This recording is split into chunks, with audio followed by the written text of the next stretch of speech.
جناب عزیزان محترم، اپنے بچوں کی، بیٹوں کی، بیٹیوں کی، سب کی تربیت کریں۔ زبان کی تربیت ضروری ہے، زبان اچھی ہو، بلند پایا ہو، ادبی شان ہو زبان میں۔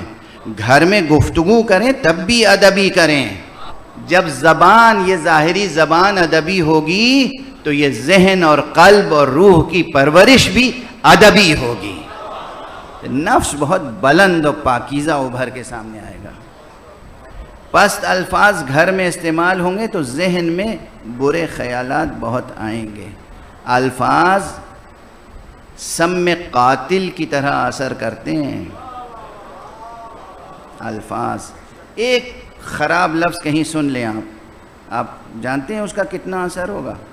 سن لیا صرف آپ نے، راہ چلتے ایک خراب لفظ کان میں پڑ گیا، یہ خواب میں آپ کو ستائے گا، آپ کے خواب تک میں ستائے گا وہ لفظ۔ یہ نفسیات ہے۔ لنگوسٹکس میں بھی جو لوگ ماڈرن لنگوسٹکس پڑھ رہے ہیں وہ جانتے ہیں کہ لفظ ٹکرایا پردہ سماعت سے تو وہ کوئی مرتسم کرے گا نقش۔ خراب لفظ ہے تو خراب نقش مرتسم کرے گا، اچھا لفظ ہے تو اچھا لفظ مرتسم کرے گا۔ اب یہ آپ خواب دیکھیں گے تو نعوذ باللہ غیر مہذب خواب ہوں گے، اور اگر خواب غیر مہذب دیکھنے لگے تو پھر دن کے اجالے میں مہذب کیفیتیں کہاں سے ظاہر ہوں گی؟ تو یہ ایک اہم پیغام ہے جو عرض کرنا چاہ رہا ہوں۔ الفاظ زبان سے جو ادا ہوں، اور کوشش کیجئے جو سماعتوں سے ٹکرائیں وہ الفاظ بہت بلند و پاکیزہ ہوں۔ خیر یہ بات تو یہاں تک ہو گئی، انشاءاللہ یاد رہے گی، انشاءاللہ یاد رہے گی۔ تو اگر ادب کا ذوق ہے تو پھر قرآن مجید کے آیات میں آپ کو کچھ نظر آئے گا۔ یہ سورہ مبارکہ احزاب از اول تا آخر خاص اہتمام کے ساتھ پیغمبر اور ان کے ساتھ اہل بیت پیغمبر کے تذکرے پہ مشتمل ہے۔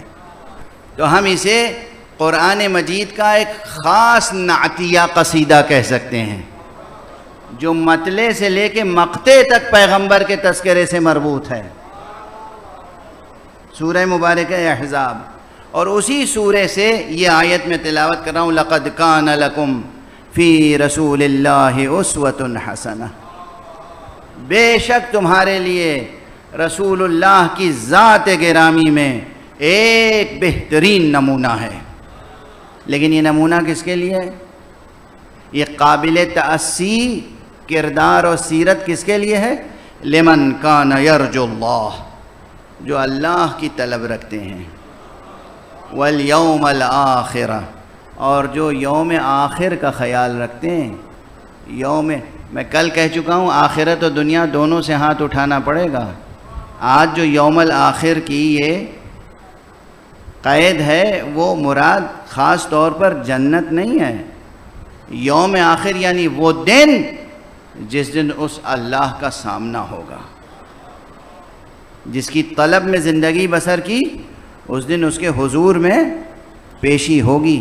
اس دن کا خیال جو لوگ رکھتے ہیں اور جو لوگ کثرت سے ذکر خدا کرتے ہیں، ان کے لیے نمونہ کامل ہے زندگی حضرت محمد مصطفیٰ صلی اللہ علیہ وآلہ وسلم۔